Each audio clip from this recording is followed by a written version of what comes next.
हरे कृष्णा, राधे राधे। आप सभी का दिन शुभ और मंगलमय हो।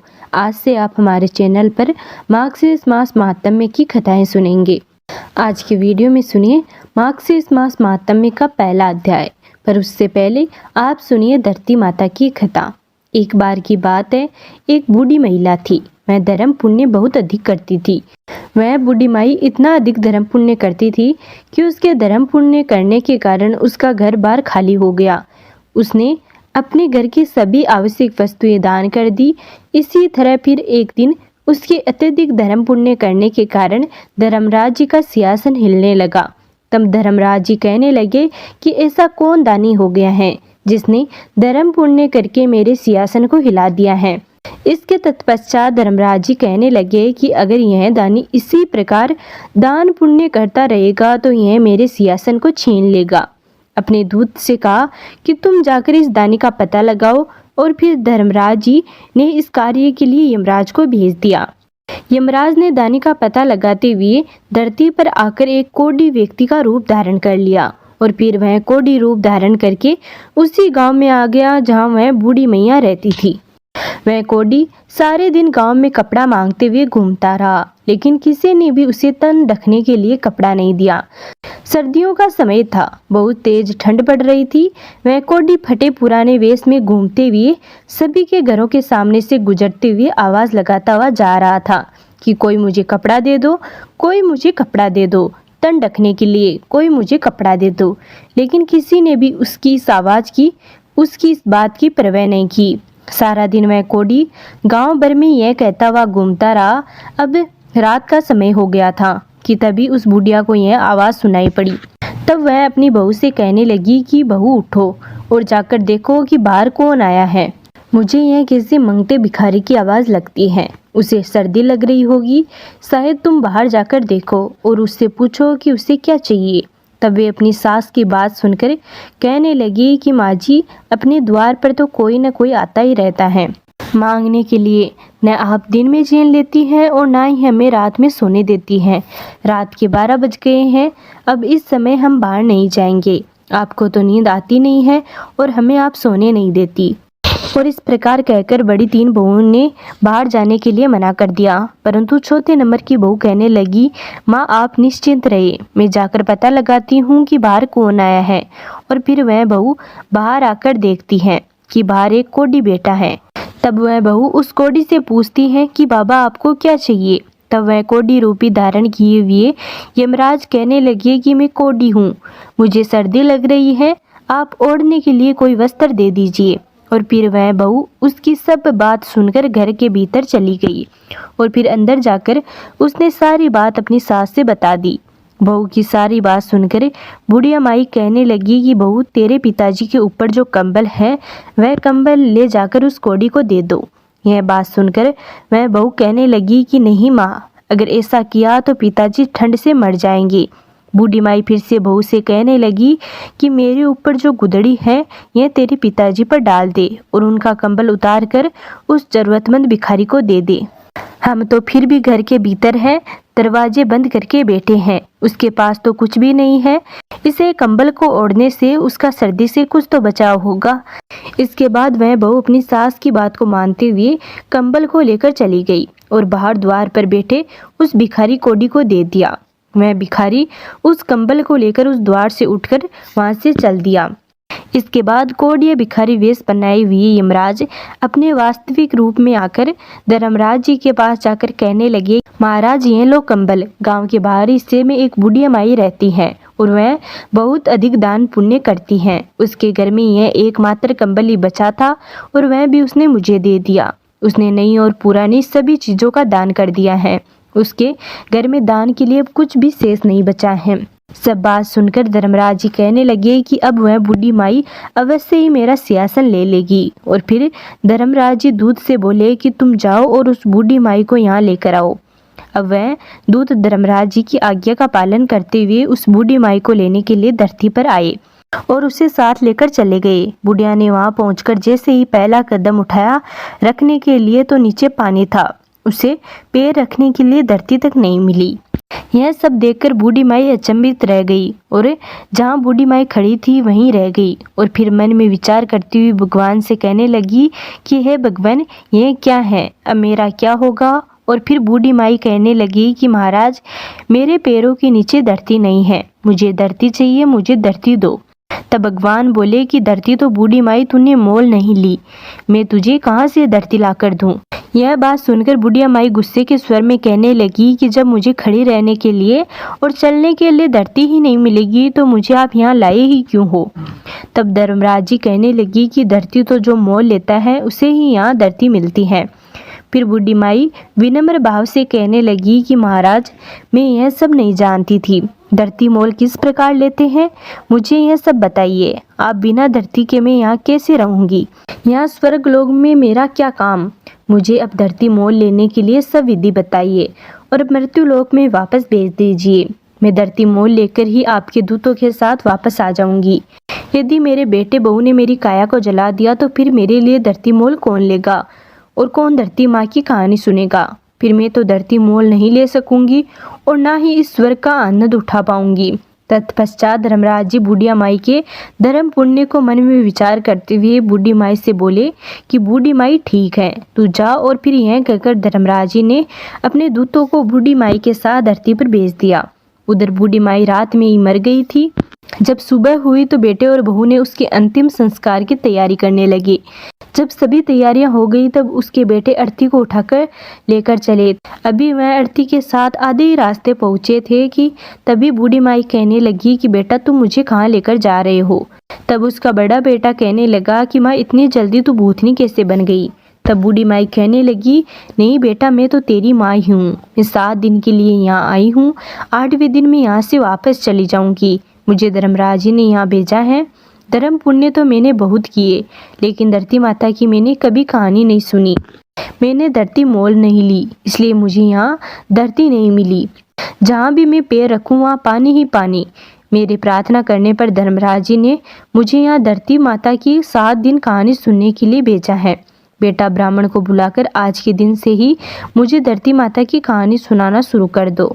7 दिन कहानी सुनकर उद्यापन करके 8वां दिन में वापस चली जाऊंगी और फिर दोबारा लौटकर कभी नहीं आऊंगी। बूढ़ी माई के बेटे सब बात सुनकर असमंजस में पड़ गए। तभी एक बुजुर्ग पंडित कहने लगा कि बेटा, तुम्हारी माँ भगवान के दरबार में जाकर आई है और अपनी काया में फिर से आ गई है। यह सब सच कह रही है। भगवान ने इसे यहाँ भेजा होगा। इसे घर ले चलो, इसे जलाओ मत। बुजुर्ग पंडित की सब बात सुनकर और समझकर सभी लोग बूढ़ी माई को लेकर घर वापस आ गए।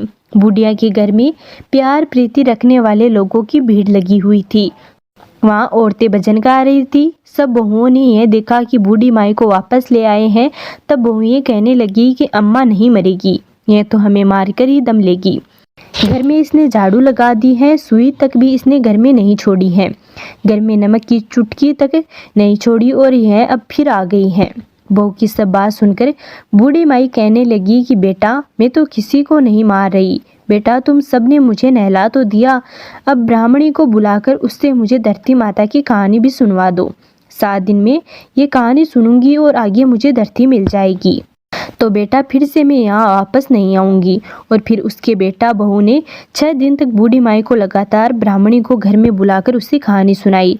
7वें दिन पानी का भरा हुआ इकलौता रोली मोली 7 रुपये सवा नाल का धागा गुड़ की डली लेकर बूढ़ी माई अपनी बहू से कहने लगी कि चलो बेटा, तुम सब मेरे साथ पीपल के नीचे चलो। वहाँ चलकर हम सब बैठकर धरती माता की कहानी सुनेंगे। आज मेरे इस व्रत का उद्यापन करना है, तुम भी सब चलो। तुम सब भी इस कथा को सुनना जिससे तुम ये सब पीड़ा दुख न पड़े।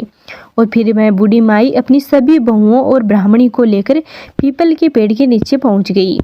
वहां बैठकर ब्राह्मणी ने धरती माता की कहानी कही और बूढ़िया माई और सब लोगों ने कहानी सुनी। कहानी की उकार दिए। धरती माता की कहानी कहने के बाद सवा नाल का धागा 5 रुपये और गुड़ की डली लेकर उस पीपल की जड़ में दबा दी। फिर बूढ़ी माई हाथ जोड़कर कहने लगी, लो धरती माँ, इसे स्वीकार करो। धरती माँ, अब मैंने तुम्हें मोल ले लिया है। मेरे सभी पाप तुम अपने में समेट लो। मुझे आगे धरती मिलनी चाहिए। मुझे फिर यहाँ न आना पड़े। इस प्रकार से बूढ़ी माई ने 7 दिन तक धरती माता की कहानी सुनकर उद्यापन किया। बूढ़िया माई की बहू ने एक दिन धरती माता की कहानी सुनकर उद्यापन कर दिया। इस प्रकार बूढ़िया माई ने धरती माता की कहानी कही, उसका व्रत किया और स्वयं भी उद्यापन किया और बहू से भी उद्यापन करवाया। फिर जब सभी घर में लौटी तब बूढ़ी माई बहू से कहने लगी कि बेटा, आज मेरा यहाँ आखिरी दिन है, आज मुझे सभी प्रकार का भोजन करा दो, मैं चली जाऊंगी और फिर दोबारा लौटकर नहीं आऊंगी। तब बहुएं उससे कहने लगी कि क्या खिलाएं और कहाँ से लेकर आए, घर में तुमने कुछ नहीं छोड़ा है।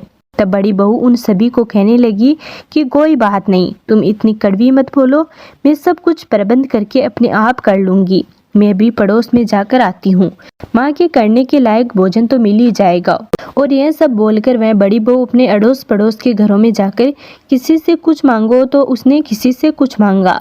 इस प्रकार उसने अपनी सास के लिए सभी प्रकार का भोजन तैयार किया और फिर सास को जिमा दिया। तो बूढ़ी माई अपने बेटे बहू से बोली कि बेटा, तुम सब फिर भोजन जिम लो। और फिर सभी ने थोड़ा थोड़ा भोजन खा लिया। तब बूढ़ी माई उनसे फिर से कहने लगी कि बेटा, मैं कल सुबह 4 बजे यहाँ से चली जाऊंगी और अब यहाँ नहीं आऊंगी। आज यहाँ मेरा आखिरी दिन है, अब 12 बज गए हैं, तुम भी सभी जाकर सो जाओ। बेटों के मना करने के बाद भी उन सभी को बूढ़ी माई ने नींद लेने के लिए भेज दिया। सभी अपने अपने यथा स्थान में जाकर सो गए। अब अपनी निर्धारित समय पर भगवान का विमान आया और बूढ़ी माई को लेकर चला गया। आगे वहां जाने पर बूढ़ी माई को अब धरती मिल गई। अब बूढ़ी माई भगवान से कहने लगी कि हे भगवान, अब आप मेरी एक इच्छा और पूरी करो। तब भगवान कहने लगी कि तुम्हारी अब कौन सी इच्छा पूरी करूं। तब वह बोली कि मेरे घर में कुछ भी नहीं छोड़कर आई हूँ, मैंने सब कुछ दान में दे दिया, यहाँ तक कि मैंने गुड़, चाय, नमक ये तक भी नहीं छोड़ा। अब मेरे मरने के बाद मेरे बेटे बहू मेरा विधि विधान कैसे पूरा करेंगे? जो मैंने दान धर्म किया है उसे 4 गुना करके आप लौटाइए। तब भगवान बोले कि ठीक है, मैंने दिया तेरा किया हुआ दान धर्म तेरे बेटे बहू को 4 गुना करके मैंने उन्हें लौटा दिया। बूढ़ी माई, अब तेरे घर में हर चीज की मौज होगी।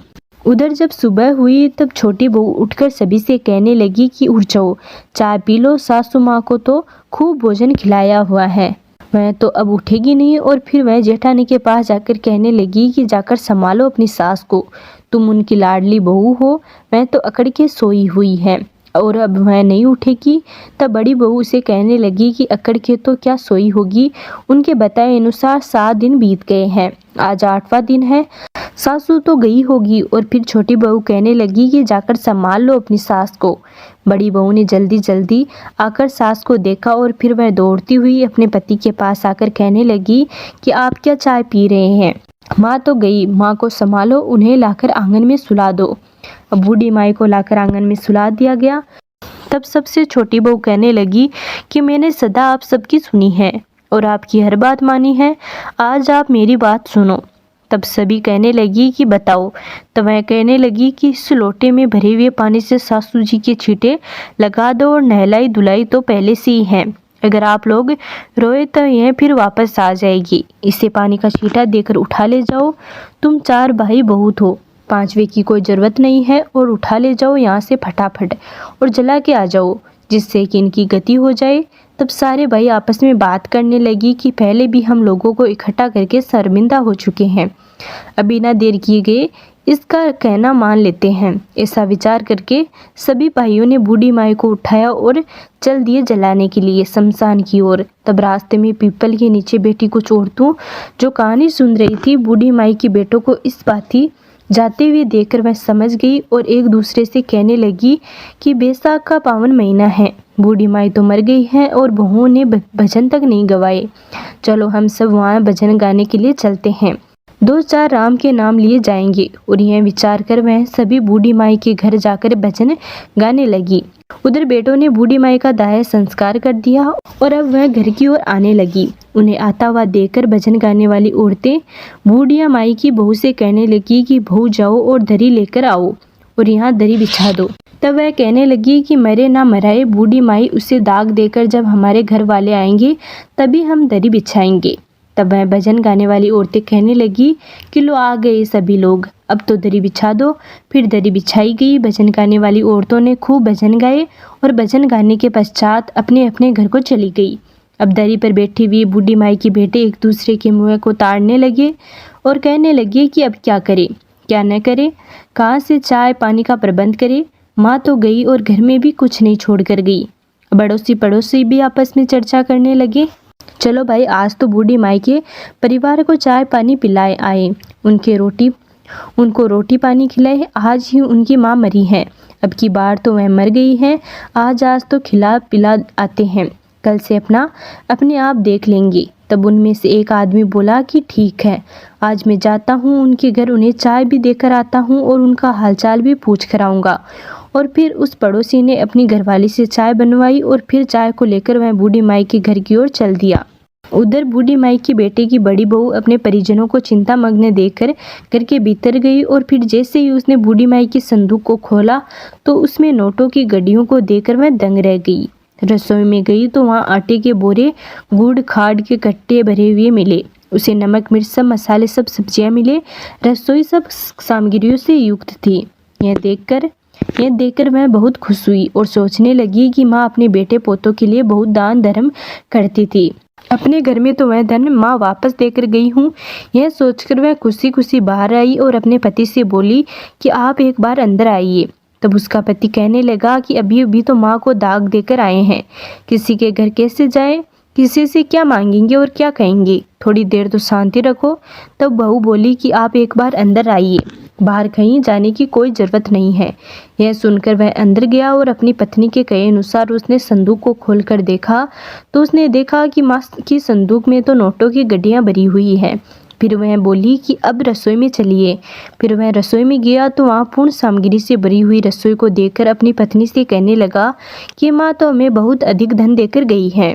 और फिर वह दोनों बाहर आई और दरी पर बैठ गए। फिर थोड़ी देर के बाद बड़ी बहू अपनी देवरानियों से कहने लगी कि उठो और चूल्हे पर चाय चढ़ाओ, चावल चढ़ाओ, रोटी और सब्जी बनाओ, कांदियों को जिमाओ, हमारे घर में सब कुछ है, तुम अंदर जाओ और जाकर सब प्रबंध करो। यह सुनकर सभी बहुएं अपने अपने कमरों में गई। सभी ने अपने अपने संदूक खोले। बड़ी बहू के संदूक में चौगुना धन मिला, बाकी सब के संदूक में थोड़ा थोड़ा और सबसे छोटी बहू के जैसा था वैसा ही रह गया, क्योंकि उसने बूढ़ी माई की कभी भी सेवा नहीं की। जब वह पड़ोसी चाय तैयार करके उसके घर में पहुंचा तो वह देखता है कि चूल्हे में आग जल रही है, कहीं सब्जी, कहीं चाय, कहीं रोटी तो कहीं दाल पक रही है। यह देखकर पड़ोसी विचार मग्न हो गया और सोचने लगा कि इनका तो सब काम बड़े अच्छे से चल रहा है। इस मन में विचार करता हुआ वह पड़ोसी बूढ़ी माई की बेटों से कहने लगा कि चाय लेकर आया हूँ, आप सब चाय भी लीजिए। तब बूढ़ी माई का बेटा बोला कि ठीक है, चाय तो दे दो, परंतु रोटी मत लाना, हमारे लिए रोटी घर में हम अपने आप बना लेंगे। हमारी माँ हमें सब कुछ देकर गई है, उसने हमारे लिए ही दान पुण्य किया था, वह हमें सब देकर गई है। हे धरती माता, जैसा आपने बूढ़ी माई का अगला और पिछला सुधार दिया वैसे ही सबका सुधार करना। जैसी बूढ़ी माई को धरती मिली वैसी ही धरती माता सबको मिली। सब बोलिए धरती माता की जय। अब सुनिए मार्क्सिस्ट मास महात्म्य का आज का अध्याय। एक समय श्री सूत जी ने अपने गुरु श्री व्यास जी से कहा कि गुरुदेव, कृपया करके आप मुझसे माघ मास का महात्म्य कहिए, क्योंकि मैं आपका शिष्य हूँ। व्यास जी कहने लगे कि रघुवंश के राजा दिलीप एक समय यज्ञ के स्नान के पश्चात पैरों में जूते और सुंदर वस्त्र पहनकर शिकार की सामग्री से युक्त कवच और शोभायमान आभूषण पहने हुए अपने सिपाहियों से घिरे हुए जंगल में शिकार खेलने के लिए अपनी नगरी से बाहर निकले। उनके सिपाही जंगल में शिकार के लिए मृग, व्याघ्र, सिंह आदि जंतुओं की तलाश में इधर उधर फिरने लगे। उस वन में वनस्थली अत्यंत शोभा को प्राप्त हो रही थी। कहीं कहीं मृगों के झुंड फिरते थे, कहीं गिद्दड़ अपना भयंकर शब्द कर रहे थे, कई गेंडों का समय हाथियों के समान फिर रहा था, कई वृक्षों के कोठरों में बैठे हुए उल्लू अपना भयानक शब्द कह रहे थे, कई सिंहों के पदचिन्ह के साथ घायल मृगों से रक्त से भूमि लाल हो रही थी, कहीं दूध से भरी थनों वाली सुंदर भैंसें फिर रही थी, कहीं पर सुगंधित पुष्प, हरी भरी लताएं वन की शोभा को बढ़ा रही थी, कहीं पर बड़े बड़े पेड़ खड़े थे तो कहीं पर उन पेड़ों पर बड़े बड़े अजगर और उनकी केचुलियां भी पड़ी हुई थी। उसी समय राजा के सिपाहियों के बांजे की आवाज़ सुनकर एक मृग वन में से निकलकर भागने लगा। और बड़ी बड़ी चौकड़ियां बढ़ता हुआ आगे बढ़ा। राजा ने उसके पीछे अपना घोड़ा दौड़ाया, परंतु मृग पूरी शक्ति से भागने लगा। मृग कांटेदार वृक्षों के एक जंगल में घुसा और राजा ने उसके पीछे वन में प्रवेश किया, परंतु दूर जाकर मृग राजा की दृष्टि से ओझल होकर निकल गया। राजा निर्जन वन में अपने सैनिकों सहित प्यास के मारे अति दुखी हो गया। दोपहर के समय अधिक मार्ग में चलने से सैनिक थक गए और घोड़े रुक गए। कुछ देर बाद राजा ने एक बड़ा भारी सुंदर सरोवर देखा, जिसके किनारों पर घने वृक्ष थे। इसका जल सज्जनों के हृदय के समान स्वच्छ और पवित्र था। सरोवर का जल लहरों से बड़ा सुंदर लगता था। जल में अनेक प्रकार के जल जंतु, मछलियां आदि स्वच्छंदता से इधर उधर फिर रही थी। दुष्टों के समान निर्दयी चित्त वाले मगरमच्छ भी थे। किसी किसी जगह लोभी के समान सीमाल भी पड़ी हुई थी। जैसे विपत्ति में पड़े हुए लोगों को दुखी को हरने वाली दानी पुरुष के समान यह सरोवर अपने जल से सबको सुखी करता था। जैसे मेघ चातक के दुख को हरता है, इस सरोवर को देखकर राजा की थकावट दूर हो गई। रात्रि को राजा ने वहीं विश्राम किया और सैनिक पहरा देने लगे और चारों तरफ फैल गए। रात के अंतिम समय में सूकरों के एक झुंड ने आकर सरोवर में पानी पिया और कमल के झुंड के पास आया। तब शिकारियों ने सावधान होकर सूकरों पर आक्रमण किया और उनको मारकर पृथ्वी पर गिरा दिया। उस समय सब शिकारी कोलाहल करते हुए बड़ी प्रसन्नता के साथ राजा के पास गए और राजा प्रभात हुए देखकर उनके साथ ही अपनी नगरी की तरफ चल पड़ा, जिसका शरीर तपस्या और नियमों के कारण बिल्कुल सूख गया था, जो मृगछाला और वकलल पहने हुए था और नक रोम केस धारण किए हुए था। राजा ने इसे घोर तपस्वी को देखकर बड़े आश्चर्य से उनको प्रणाम किया और हाथ जोड़कर खड़ा हो गया। तपस्वी ने राजा से कहा कि हे राजन, इस पुण्य शुभ माघ में इस सरोवर को छोड़कर तुम यहाँ से क्यों जाने की इच्छा करते हो? तब राजा कहने लगा कि महात्मन, मैं तो माघ मास में स्नान के फल को कुछ भी नहीं जानता। कृपा करके आप विस्तार पूर्वक मुझको बताइए। तो ये था मार्गशीर्ष मास महात्म्य का पहला अध्याय। अगले वीडियो में जानेंगे मार्गशीर्ष मास महात्म्य के अगले अध्यायों के बारे में।